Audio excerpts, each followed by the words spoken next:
नमस्कार, आप देख रहे हैं के न्यूज़ बिहार और अभी हम हमारे साथ हैं बीजेपी के प्रदेश प्रवक्ता कमलेश कुमार मिश्रा जी और हम उनसे जानेंगे। लेकिन जिस तरह से बिहार में बदलती हुई राजनीतिक परिस्थितियाँ जो सामने आ रही है और जिस तरह से प्रशांत किशोर का एंट्री हुआ है, जो दावे, जो एलिगेशन सामने आ रहे हैं, हम उस विषय पर भी बात करेंगे। लेकिन सबसे पहले हम जानना चाहेंगे कमलेश कुमार मिश्रा जी से कि आखिर इस बार 2025 में बिहार विधानसभा चुनाव में एनडीए की क्या परफॉर्मेंस होगी? एनडीए किस हद तक जनता के दिल को जीतने में कामयाब होगी? ये इनसे प्रश्न रहेगा। तो कमलेश जी बहुत-बहुत स्वागत है हमारे चैनल पर आपको और सबसे पहले के डेस्क न्यूज़ बिहार को भी मेरी ओर से हार्दिक स्वागत है और आगे के लिए शुभकामनाएं।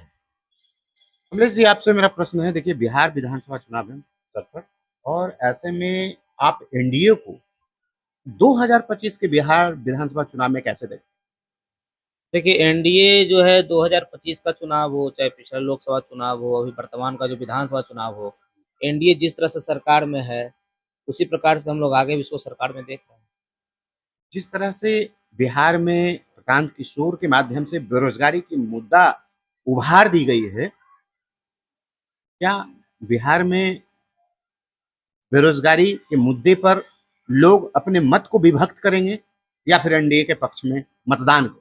देखिए बिहार की सबसे बड़ी ज़रूरत यहाँ की रक्षा और सुरक्षा है और रक्षा और सुरक्षा के आधार पर बिहार की सरकार बनी, नीतीश की सरकार बनी, एनडीए की सरकार बनी, भाजपा की सरकार बनी। और लोगों का आज भी मानना है कि बिहार में इस तरह का जो परिवेश प्रशांत किशोर जैसे लोग जिस परिवेश को लेकर यहाँ आए हैं, बेरोजगारी का मुद्दा, तो बेरोजगारी का मुद्दा भी उठाते हैं उस जगह से जहाँ पर नीतीश सरकार ने और एनडीए सरकार ने रोजगार दे रखी है। वो जहाँ भी विकास का मुद्दा उठाते हैं कि बिहार विकसित नहीं है, आप मान लीजिए कि उस जिस सड़क पे भी खड़े होते हैं वो सरकार का एक नमूना है, जिस सड़क पे खड़े होकर वो बोलते हैं कि विकास नहीं हुई है। वो रात के अंधेरे में भी कहीं बोलते हैं कि यदि विकास नहीं हुई है, वो रात के अंधेरे में भी उनको बोलने की ताकत एनडीए सरकार ने दी है। वो उनकी अपनी ताकत नहीं है, वो एनडीए सरकार की ताकत से बिहार में बोल पा रहे हैं। एनडीए सरकार ने और नीतीश सरकार ने लोगों को आश्वस्त किया कि पूरे बिहार में 24 घंटा आप कहीं भी घूम सकते हैं और अपनी बातों को रख सकते हैं। और आज से पहले के समय में यदि प्रशांत किशोर जी बिहार में आते हैं तो इनको बोलने की हिम्मत तो क्या, बिहार में प्रवेश करने की भी हिम्मत नहीं होती उस जंगल राज के काल में। वो नीतीश को इनको बार बार एनडीए सरकार को धन्यवाद देना चाहिए। एनडीए सरकार में ही आकर हम बोलने की ताकत रखते हैं। एनडीए सरकार ने पक्ष हो या विपक्ष हो या आम जनता हो, सभी को बोलने का अधिकार दिया है। उसी अधिकार के नाते वो बोल रहे हैं, हम लोग सुन रहे हैं। प्रशांत किशोर तो यहाँ तक कहते हैं कि नवंबर में नीतीश कुमार की सरकार नहीं रहेगी। भाजपा क्या चाहती है? भाजपा क्या चाहती है? भाजपा नीतीश के साथ है। केंद्रीय नेतृत्व भी जहाँ पे हम लोग को हरी झंडी देती है, भाजपा को हम लोग को झंडा दे रखी है कि भाई आप लोग उनके नेतृत्व में चुनाव लड़ेंगे और हमारे मुख्यमंत्री आज भी वही हैं, कल भी वही रहेंगे। अभी प्रशांत किशोर जी जिस प्रकार से भी चल रहे हैं ना, जिस प्रकार से हमलावर हो रखे हैं, ठीक है, अच्छी बात है, हमलावर होनी चाहिए, पक्ष विपक्ष होनी चाहिए, लेकिन अभी और मेहनत करने की जरूरत है। और मैं बहुत, अभी 2030 का वो आंकड़ा में आए। अभी वर्तमान में डिप्टी सीएम सम्राट चौधरी को गंभीर आरोप लगाया है, उसके बाद आपको तो क्या है इस पे? देखिए वो आरोप उसी जगह लगा रहे हैं जो सबसे मजबूत चीज उनको दिखता है। जैसे क्या कहा जाता है कि जहां भी मजबूती है वहां पर जरा चले जाओ। मजबूत के साथ रहने पर भी थोड़ा सा लोग समझता है कमजोर आदमी को भी कि मजबूत है। तो वो मजबूत खंबे को पकड़कर वहां पर प्रहार करने का प्रयास कर रहे हैं। उनकी जितनी भी सारी बातें हैं उन सारी बातों को कानून के तहत, कानून के पक्ष में, कोर्ट के सामने अन्य जगहों पर प्रस्तुत किया गया है। अब उस जगह पर आकर वो दें, मीडिया और ये सोशल मीडिया के माध्यम से जो आरोप प्रत्यारोप करते रहते हैं वो ऐसा नहीं है। और एक दूसरी बात है कि जिस बिहार में सरकार राजनीतिक समीकरण के आधार पर और सामाजिक समीकरण के आधार पर चुनाव चल रही है, यहाँ पर केवल एनडीए चुनाव नहीं लड़ रहा है, यहाँ पर अन्य पार्टियां भी चुनाव लड़ रही हैं। अब अन्य पार्टियों के गिरवान में उनको छेद दिखता है कि नहीं दिखता है, या अन्य पार्टियों के वो ग्रुप बी पार्टी बनकर बिहार में चल रहे हैं, वो तो वही बताएंगे। बिहार विधानसभा चुनाव है और ऐसे में जिस तरह की सिचुएशन है, क्या लगता है कि इस बार एनडीए को क्या कुछ सीट आने जा रही है? देखिए एनडीए अभी पूर्ण बहुमत से सरकार बनाएगी, पूर्ण बहुमत से? पूर्ण बहुमत से सरकार बनाएगी। अब बनाएगी क्या, सरकार में है और आगे भी सरकार में रहेगी। यह जो है सरकार महिलाओं की सरकार है, ये याद रखिए, मैं पुनः बोलता हूँ, ये सरकार महिलाओं की सरकार है। ये महिलाओं को अधिकार देने वाली सरकार है, महिलाओं को सुरक्षा देने वाली सरकार है, महिलाओं को आवाज देने वाली सरकार है। इस सरकार को महिलाओं कभी, महिला वर्ग जो है खासकर, इस सरकार को अपने आंचल से जाने नहीं देंगी। और ये महिला इस नवरात्रि के समय में अपने आंचल में गांठ बांध ली है कि अभी हम गांठ बांधे हैं और छठ मैया का अर्घ देते देते इस सरकार में हम छठ मैया से प्रार्थना करते कि अपने आंचल को खोलें तो वही एनडीए सरकार हमारे आंचल में दिखे, क्योंकि ये महिलाओं की सरकार है।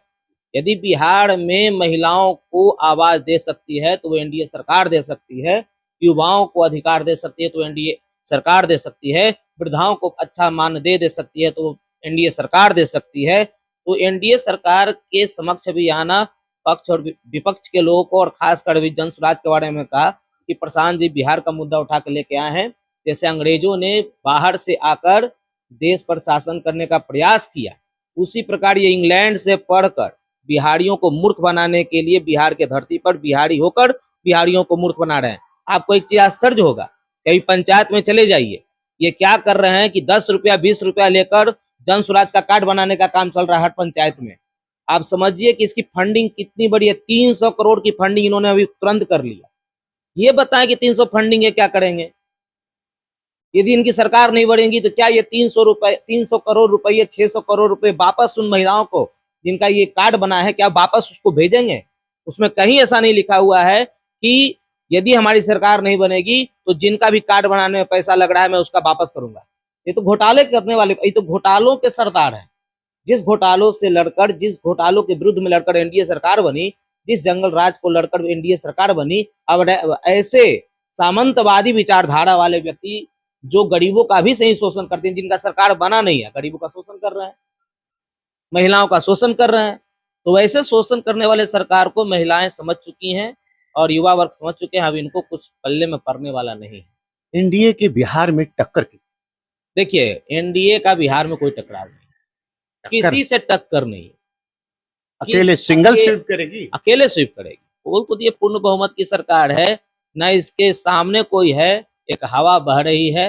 अरे जहां देखिए भाई कि आप आरजेडी के कुनबे में जाइए, माँ भाई बहन सब में तकरार है, वहां पर सब परिवारवाद है। हमारा भाजपा परिवारवाद नहीं है, एक सामान्य कार्यकर्ता भी यहाँ मुख्यमंत्री बन सकता है। और एनडीए का सरकार में हमारे चेहरा मुख्यमंत्री का नीतीश जी हैं, उन्हीं के हम लोग सामने को रखकर, उन्हीं के सामने में रखकर हम लोग चुनाव लड़ेंगे। और हमारे सम्राट चौधरी बड़े बड़े नेता हैं, उन्हीं के बीच में ये सरकार बनेगी। बख्तियारपुर विधानसभा की बात अगर हम करें तो इस बार जिस तरह का आबो हवा दिखने को मिल रहा है और पार्टी को भी नॉलेज में है, क्या कुछ इस बार क्या बख्तियारपुर में बदलाहट की ब्यार चल रही है? देखिए, बख्तियारपुर में कमल खिलेगा। जिस प्रकार से बख्तियारपुर के कार्यकर्ता भाजपा के और भाजपा के चाहने वालों लोगों ने जमीनी स्तर पर जिस प्रकार से लोगों के बीच में अपना एक जगह बनाने का काम किया है, जनता उसको आशीर्वाद के रूप में कमल खिलाकर देने वाली है। और मेरा मानना है कि बख्तियारपुर में इस बार जो हमारी कमल खिलेगी, एक अप्रत्याशित रूप से खिलेगी और जनता के बीच से खिलेगी, जनता के सहयोग से खिलेगी। कितने सीट लाने जा रहे हैं प्रशांत? प्रशांत किशोर कितने सीट लाने जा रहे हो तो उनका व्यक्तिगत सोच है कि वो कितनी सीट लाएंगे। हमें तो नहीं दिखता कि वो सीट ला पाएंगे, नहीं, हमें तो नहीं दिखता है। वोट तो काटेंगे, वोट काटेंगे, वोट तो एनडीए की कटेगी। एनडीए की वोट कहाँ से कटेगी? एनडीए के जो वोटर होते बड़े समझदार होते हैं। तो अभी वो क्या करेंगे, जन स्वराज के साथ भी चलेंगे। मेरा मानना है कि जन स्वराज के साथ भी होंगे, ऐसा इसमें कहीं कोई संदेह नहीं है, जाएंगे। लेकिन जब बिहार में चुनाव में मतदान करने का जब समय आएगा, फिंगर दबाने का जब समय आएगा, तो लालू जी का वो जो कालखंड है वह लोगों के दिमाग में आ जाएगा कि किस तरह का कालखंड से निकाल कर नीतीश ने एक नए युग में बिहार को ले जाने का काम किया है।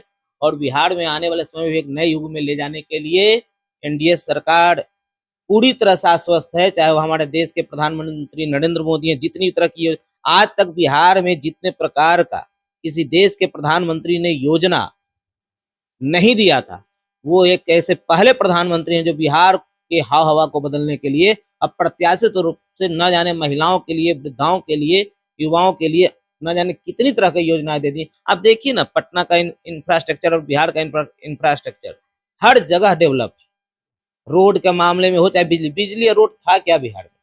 नहीं था। अरे दो चीज तो आपको मिल गया है। रोजगार की बात है तो रोजगार भी 2030 तक बम बम हो जाए। कांग्रेस ने हाल ही में 85 वर्षों के बाद आई थिंक सीडब्ल्यूसी की बैठक करी। इसके पीछे क्या क्या बात है और क्या कहना चाहते हैं? देखिए, कांग्रेस के पास तो कुछ सोच ही नहीं है, ठीक है ना। मैंने राहुल जी क्या कब बोलेंगे, हम तो बोले एक ही बात कि जो पार्टी परिवारवाद आधारित होगा उसकी सोच केवल परिवारवाद तक ही टिकी होगी।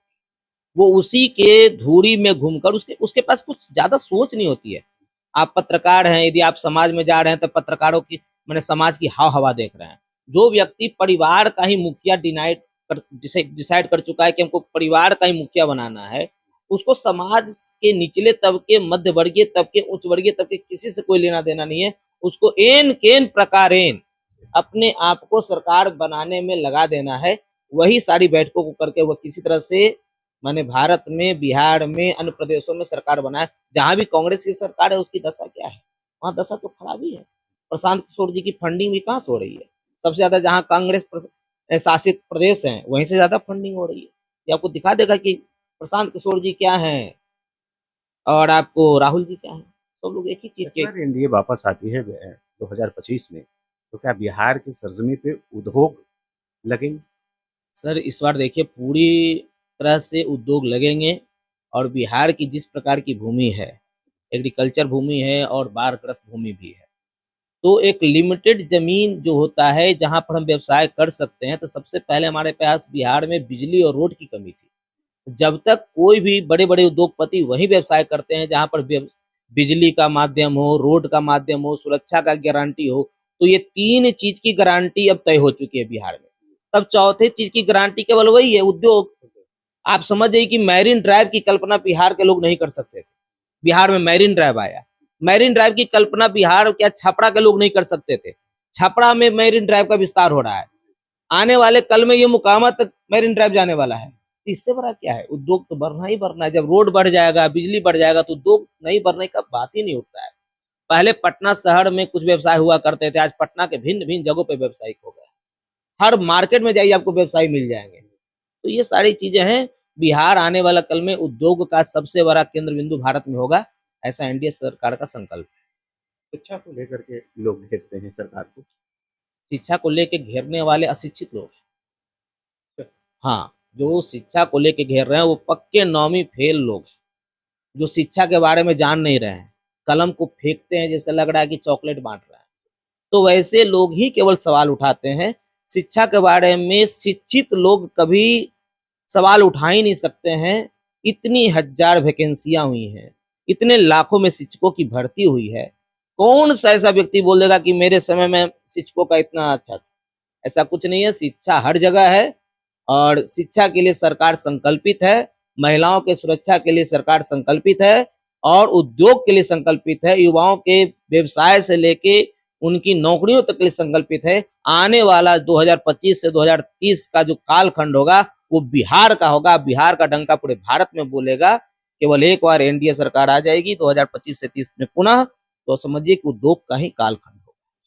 बहुत बहुत धन्यवाद आपका। धन्यवाद। केके न्यूज़ बिहार में आप देख रहे थे केके न्यूज़ बिहार, और जिस तरह की पॉलिटिकल पैनोरामा में पूरा बिहार इन्वॉल्व है और जिस तरह के मुद्दे उठाए जा रहे हैं और जिस तरह की एलिगेशंस, आरोप प्रत्यारोप का जो दौर चला है, ये विधानसभा चुनाव और चुनाव के परिशिष्ट में चलती रहती है। तब तक के लिए आप बने रहे हमारे स्क्रीन पर।